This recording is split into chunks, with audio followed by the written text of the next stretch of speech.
Hey there, and welcome back to Watch Minded, the place where we don't just look at watches, we build them. When you first start your watch assembly hobby and tell people about it, reactions are mixed. Some are surprised, some are skeptical. But once you've put together your first, second, or third DIY automatic watch, the story changes. People get impressed, and sooner or later, they'll ask if you could build a watch for them too. And most likely, the first person to ask will be your wife or your girlfriend. Yeah! That's exactly what happened to me. But building a lady's watch turned out to be more challenging than I expected. And in this episode, I'll share my story, the challenges I faced, and the lessons I learned while creating a custom women's watch. Before starting a build, let's answer an important question. What exactly is a women's watch? It's not a strict technical category, more of a marketing and design definition created by brands. Traditionally, they have smaller watch cases, usually 26 to 34 millimeters.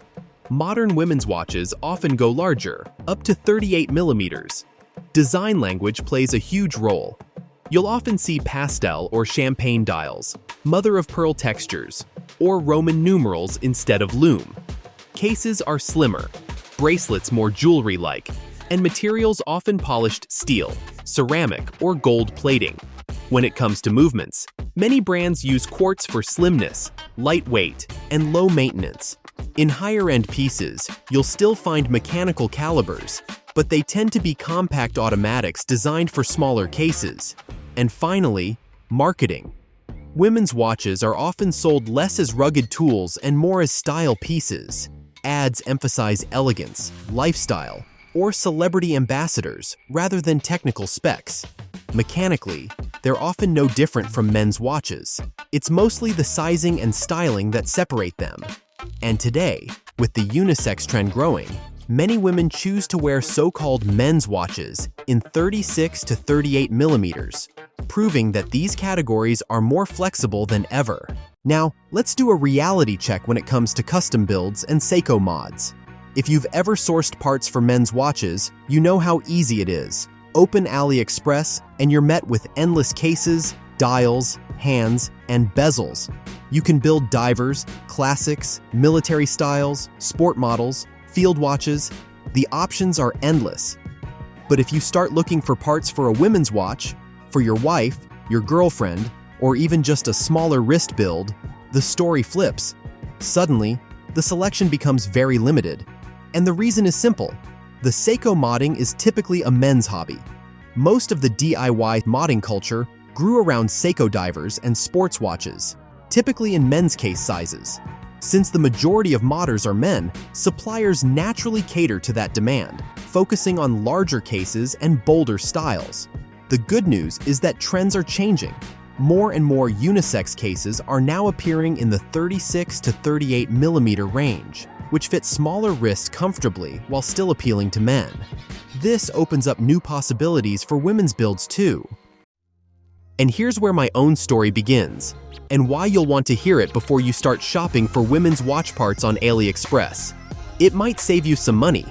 I wanted to create a watch for my wife in the style of the Rolex Oyster Perpetual.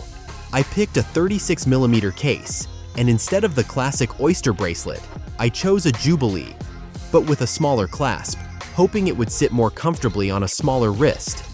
The case I ordered was beautiful. The bracelet, which I sourced separately, looked promising in the listing. It came with a butterfly clasp and even included Oyster Perpetual compatible end links as a gift. But when it arrived, reality hit. The end links were hollow and felt cheap.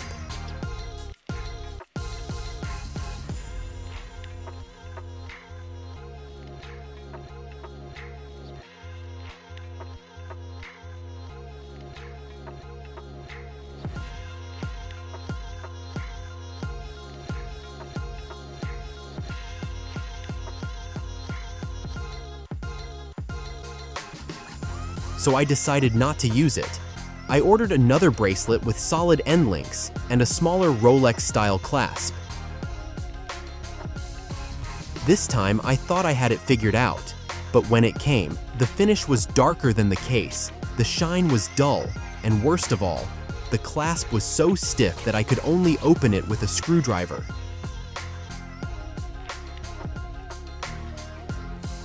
Still, I pressed on. I had the case, the dial, and a beautiful set of hands ready. But during assembly, one of the hands didn't fit the movement. I switched to a second set, but it broke as I was installing it. It was the first time I ever had this happen. 2 sets of hands gone in one project. At that point, I stopped and thought, maybe this build just isn't meant to be, at least not with this case. And then, almost as if on cue, the very next day I received another case I had ordered earlier for myself. It was the same 36mm size, but with a different design. And when I held it in my hands, I realized this was the one. Perfect for my spouse. And the best part, it already came with its own bracelet. And here it is, a classic elegant case. Inspired by timeless designs like the Rolex Datejust or the Seiko Presage, it combines versatility with enduring style. The case and bracelet are stainless steel, finished in both brushed and polished surfaces. The satin brushing helps minimize glare and hides minor scratches, while the polished accents catch the light beautifully, giving the piece a refined touch. What I especially like is how the bracelet integrates seamlessly into the case. The lugs flow smoothly into the links, and the slim polished bezel makes the dial appear larger and more airy. The bracelet uses a short butterfly clasp, which should fit well on a smaller wrist, though the inner mechanism is quite long, so I'll be curious to see how comfortable it feels in daily wear. It's a versatile design that can work just as well for everyday use as for special occasions. And the price? Just $42 for both the case and bracelet. Incredible value for the quality you get.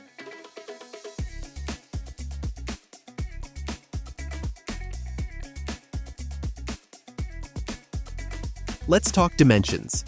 The listing said 36mm, but the true diameter measures closer to 34.4. In this case, that's a bonus, since it wears even better on a smaller wrist. Lug to lug is 42.8mm, with the end links extending it to nearly 48.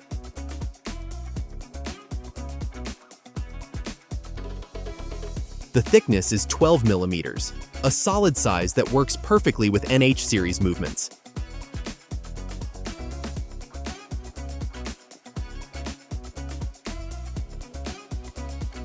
For the dial, I ordered 3 options so my wife could choose her favorite. And I'll also show you how each looks in this case, so you can decide which one you'd prefer.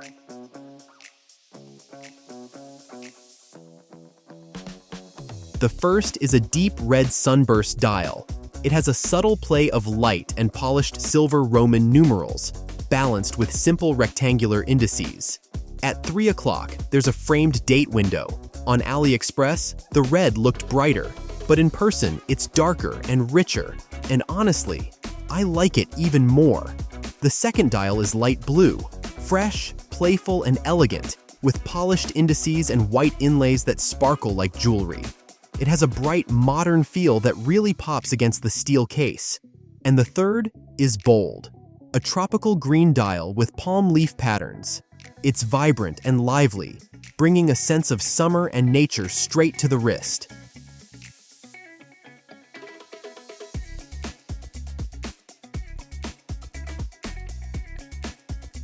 For the hands, I went with a minimalist baton-style set inspired by Rolex. They're polished and sleek, with luminous strips down the center. Their simplicity makes them incredibly versatile, perfect for pairing with bold dials, as they add clarity without stealing attention. On a women's watch, they add just the right touch of modern elegance.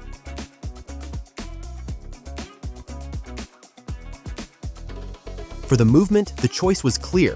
The Seiko NH35. It's an automatic caliber with hacking and hand winding, reliable and easy to service. Because so many aftermarket parts are made for it, assembly is smooth and hassle-free.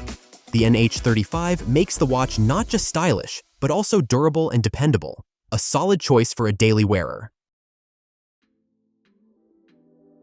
Before we move forward, let me also show you what I'm wearing today. On my wrist is the Rolex Land Dweller style watch I built recently. It features a beautiful ice blue honeycomb dial and a Tissot PRX-inspired case with integrated bracelet. If you'd like to see how that watch came together, I'll leave the link right here so you can check out that build as well.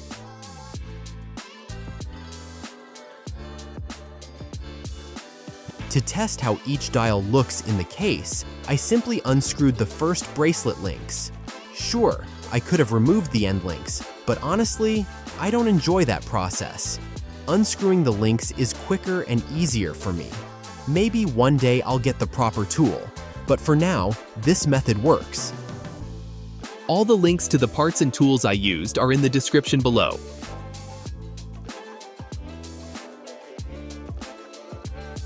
My wife chose the red Roman numeral dial as her favorite. Its timeless elegance stood out to her most, so that's the dial I'll use for the final assembly. Still, let's quickly see how the others look.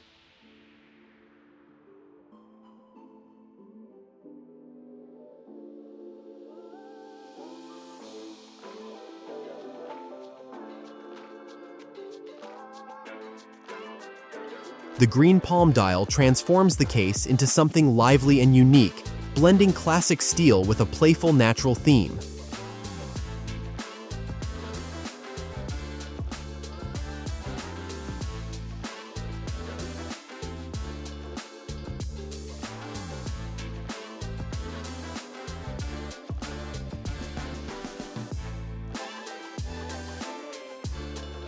The turquoise dial, meanwhile, turns it into a bold, fresh statement piece.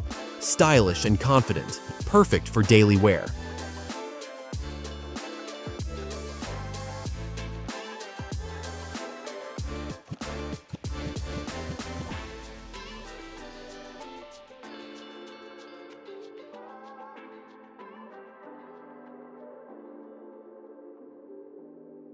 Now, back to the build.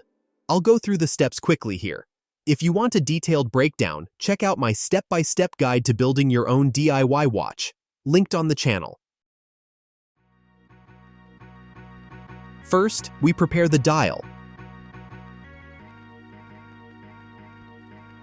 Mine came with 6 feet, but the NH35 only accepts 2. So I carefully clipped off the extras, filed the bumps, and cleaned everything to avoid metal dust near the movement.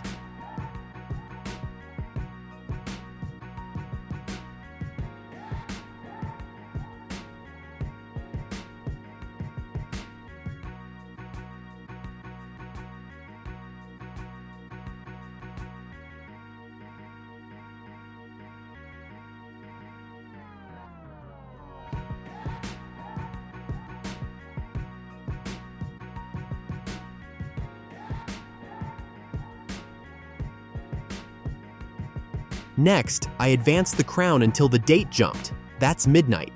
This ensures the hands will align perfectly at 12 when installed.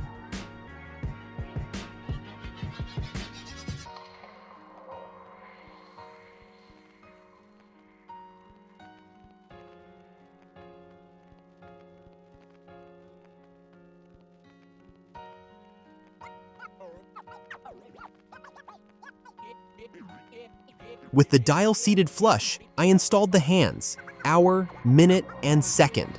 Roman numerals make centering tricky since the 12 isn't symmetrical, but patience is key.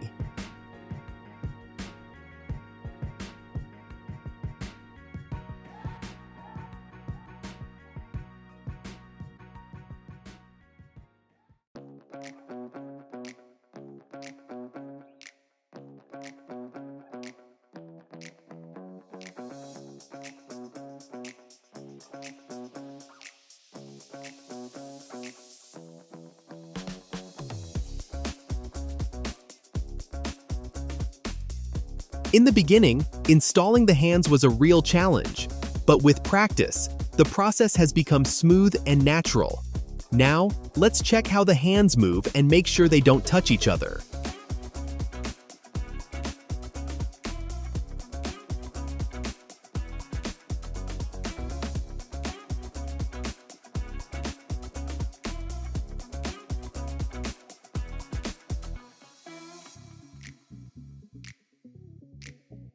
First, I remove the temporary stem with its plastic crown by pressing the release lever.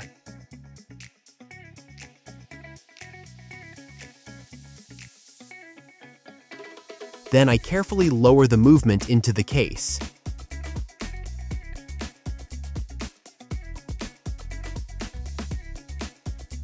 Next, I install the proper stem with the crown, screw it in, and insert it securely into the movement.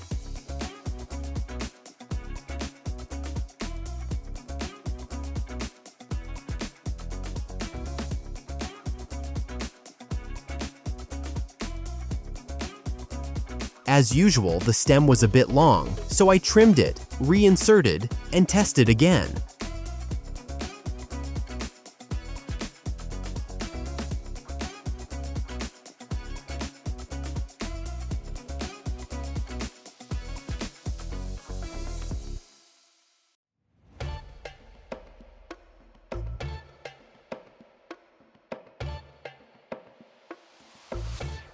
After that, I lubricated the gasket to maintain water resistance.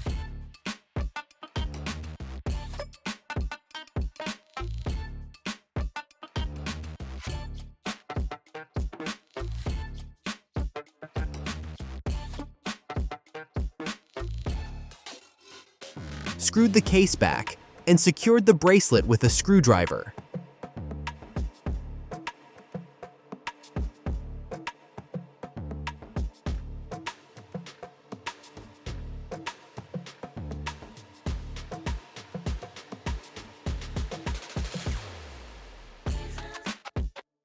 Before I show you the final result, let's break down the budget. All the links to tools and parts are waiting for you in the description below.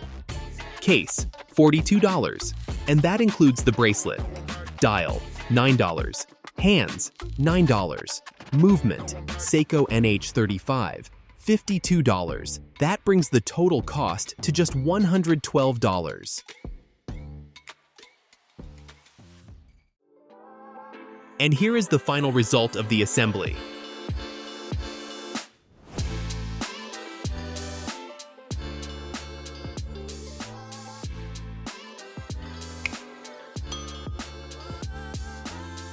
I sent a picture of the finished watch to ChatGPT and asked for an opinion. Mr. GPT, please tell me what you think about this watch. And this is what I get. This custom ladies' watch has a very elegant and timeless character, while the polished steel case and bracelet keep the overall look modern and versatile. It can be worn to the office with a smart outfit, to a dinner or evening event as a subtle statement piece, or even casually with jeans and a shirt where it adds a touch of sophistication. The combination of steel and red also makes it a year-round watch, fresh in summer, but equally warm and stylish in autumn or winter. Overall, it's a watch that balances femininity with strength, making it a great companion for women who appreciate classic style with a personal twist. That completes the build. All the links to the parts and tools I used are in the description below. Thank you for watching Watch-Minded. Don't forget to hit the like button and subscribe for more builds. I'll see you in the next one.